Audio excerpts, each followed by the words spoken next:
Here we are, three men talking, December 27th. You want to say a little bit about that, Sasha? Yeah, I mean, just excited to have something else to offer after the last event on the 19th. There was a lot of people asking what's next and when's the next time we can connect. And yeah, this is it. And I don't think it could be a better time than to just have a space to talk after the holidays of it always seems to be so challenging instead of being that connection. So I think it's a good opportunity to talk about what went well in the holidays and what the challenges were and other parts of life and then also start to look at some intention going into 2026. Yeah, absolutely. December 27th, kind of right in the breadbasket of the holiday season. I know for myself, I woke up on Christmas Day. It was a while ago, quite a long time ago. I think like 2014, but I had just I had actually just got dumped. It was an empty house, man. Christmas just felt kind of empty that year for me. And I didn't have a men's group to go to. I didn't have anyone to meet with, you know. And I think for me, slotting this time in every year is important. And I've typically done men's groups through December over the last few years. So I'm really happy that we could do this all together, all three of us. You and Brad and myself are all sort of just forming this relationship together too now. So it's a powerful thing. Brad, is there anything you want to say about this? Yeah, I think the original idea around this when we were discussing it was really like the traumas and stuff that come up around Christmas. It's supposed to be this togetherness time and celebrate with family, and it's not always that case. And there's often this scenario when you walk into that space, you're automatically whatever age you were when you encountered something, right? Every time that you go into a family event, there you snap back to a specific age. Um, and at least for me, I know that with some family stresses and stuff, when I was, I don't know, just in college, we'd travel back to Regina and I'd walk into that house and I completely feel different. Um, and I fell into a pattern of just isolating myself. So at that time, it was like, yeah, peace out. I'm going downstairs and I'm going to play video games. Don't talk to me, Mhm. right? Just didn't want to engage, just didn't want to get into the drama and whatnot. Um, since that point, and in doing the work later on in life, I made that realization. So I don't think it's entirely unique for a lot of people. I think that we do have that experience, that shared experience. It's different for everybody. Um, but yeah, just giving a space to reflect upon that and set intentions for the next year. And we also, I've been engaged in this process for better part of 5 6 years, where we name the year rather than setting resolutions, because resolutions die really quickly. But if we can name the year and do some review over the past year, and basically put it to bed, set intentions heading into this new year, um, I think it's a very powerful thing. It's definitely changed the way I approach things. For me, it's my first year ever naming a year. I've always been the resolution guy. Mm-hmm. And so just hearing you guys have had your last year's named, right? If I'm correct. Oh, mine was the year of culmination and curiosity. Hmm. Sacha? The warrior's dance of death and darkness, love and light. So Wow, poetic. it is. How did it play And out for you? Like, did you see those themes occur for you throughout the year, Sasha? more than I could have possibly fucking imagined, for better and for worse. But the the thing I like about it is it's not a pass or fail like an intention tends to be, like your New Year's resolution of like quitting smoking, losing 10 pounds. You can pass or you can fail. It's a great lens to view your year and to keep coming back to Mhm. and to circle back to. So if you feel like you're getting off track, it just keeps dialing you back in. Absolutely. And to have that front and center, like printed out where you're going to see it every single day, it for me it's a reinforcement of a value set, right? And when I am presented with opportunities, I run it through a filter. Is this a yes, hell yes, or a fuck no? Number one. And number two, does this support what I've named my year? Is this in the pocket for me? Does this align with my sense of culmination? And am I curious about this? So it's like it's incredibly intentional, and it's another lever that we can pull to reinforce accountability to ourselves and to others, but first and foremost to ourselves. I love that.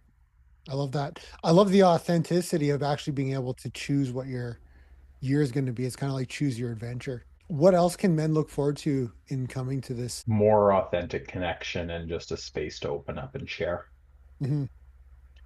And I think that was just it. It was a resounding thing that came out of the International Men's Day event of I didn't know how much I needed this.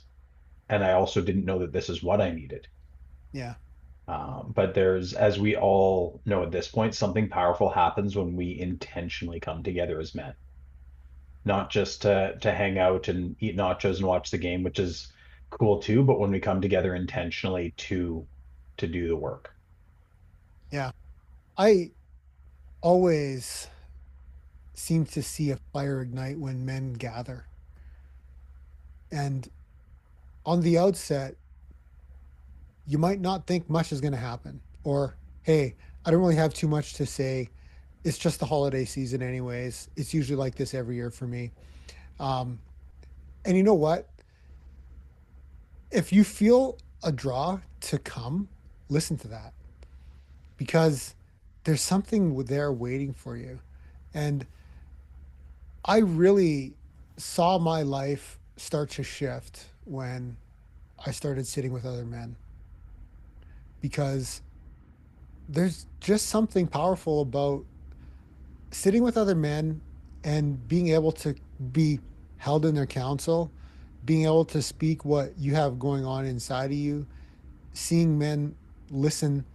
I think the one thing that always I see over and over again is that the more personal a man thinks it is, it's like there's seven other men sitting around the table that are all raising their hand saying, "Yeah, me too." Right. And it's like, how long does a man go through his life where he keeps this stuff inside of himself pressurized? And you realize when you sit in these circles, wow, like there's a whole lot of other men that are actually experiencing the same thing. I think there's a real relatability to that. Absolutely. Like the core problems are consistent, and we think that we're so unique, but we're not. Like there's a different flavor to experience for everybody, but there's definite common threads. And I would say that about 75% of the guys that were at Thousand Circles,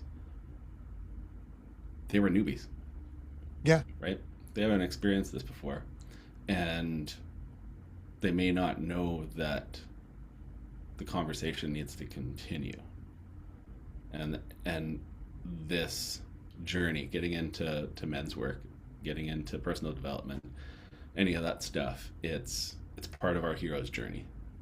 And there's this unique thing about a hero's journey where there's a resistance cycle.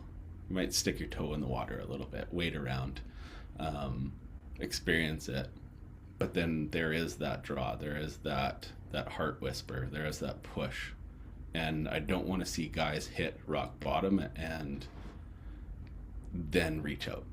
Mhm. Like, engage in it now, because there's something in you that might give you that heart whisper and push you into that continued cycle of your hero's journey. Part of that hero's journey is seeking wise counsel, seeking those mentors. Um, and when we're in circle, it is less about a mentor mentee relationship, and it is, we're sitting in council where we are equals in this space. Doesn't matter what your background is, doesn't matter what your unique experience is. We're all on the same level, Yeah. and we're gonna find guidance. We're gonna find support. We're gonna be heard. We're gonna be seen. We're gonna be witnessed, and it's grounding. It is. And men would do themselves well to ground. Big time. Yeah. Step one. The holidays tends to be the time when we get a magnifying glass on all the things. For myself, my Christmas tradition used to be to get as drunk as I possibly could on Christmas Eve with as many people that I could get around me so I wasn't drinking alone, and probably watch Home Alone. And so I was so hungover and so tired the next day that I could get through the Christmas dinner and then go to bed early so I could work on Boxing Day and get up early. And it was such an interesting time when it was the highest stress, busyness wise, and often the highest strain financial wise for people. And then all these expectations of it being perfect. And it tends to bring out all of our struggles that we might have pushed down all year and been able to ignore, and then it all comes up now. And that's why, and not to mention the no sunlight. So that all these things come together for the perfect storm, and this is really where we need to get together and to connect and to have safe spaces to actually share and to actually work on these things and to go forward and to see the light, because we're coming out of the darkness, the shortest day of the year, and coming back into the light of the 2026 of like looking forward to all the beautiful things that we're creating. So that's yeah, I think this couldn't be better timing, and I'm really looking forward to us guiding all the men through and to connecting with all the men. So if each of you were to sum it up in a very short pitch as to why someone should show up for this, what would that sound like? There's no one that's going to benefit from this more than you.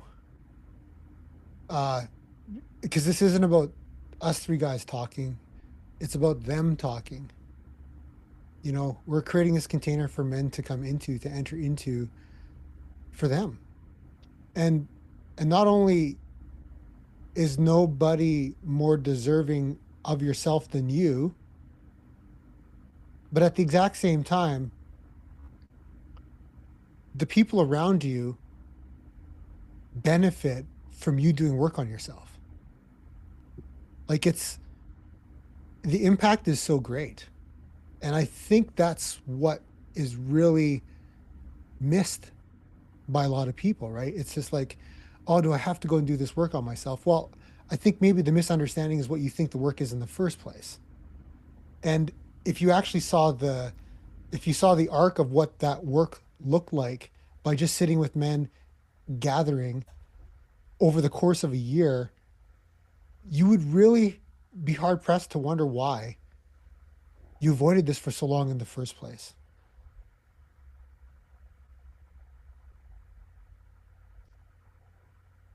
Sasha? Ditto. Yeah, well said. Um, yeah, it's for myself, I knew that this was the missing piece the second I found it. And I hope that if you were at the last event, that you feel the same way.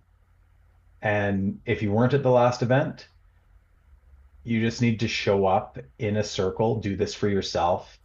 And the more we invest in ourselves, the more we can be everything everyone else needs us to be. to step away from the pressure to just create the best version of ourselves every single day, show up authentically. And I know for myself that this last year since I've gotten into men's work, it was, like I said, the missing piece. It was the one last piece of the puzzle. That doesn't mean that I'm complete, that everything's perfect, but it means I'm on the path. I'm exactly where I need to be, doing exactly what I need to do with the people I want to be around. And that is everything to me. Yeah. The other thing too is like being around other men, I stopped taking myself so seriously all the time. You know, I love the camaraderie of being with other men. Um, it's fun to joke and tease. I tell you that much, man. It is. What about you, Brad? I think for me, double ditto to what you guys said, but this event specifically, uh, when you review, reflect, put things to bed for the year, burn it, rip it up, whatever you can do, it is a weight lifted, number one. And I can guarantee you, if you engage in this type of interaction and name your year moving forward, next December is going to be a completely different scenario. Yeah. Every single day of this coming new year is going to be a different scenario. You're going to be on that path of that hero's journey, basically. It's powerful stuff. All right. Three men talking, December Mm-hmm. 27th in the afternoon. I'm looking forward to it, and I'm looking forward to seeing all the men that will be there.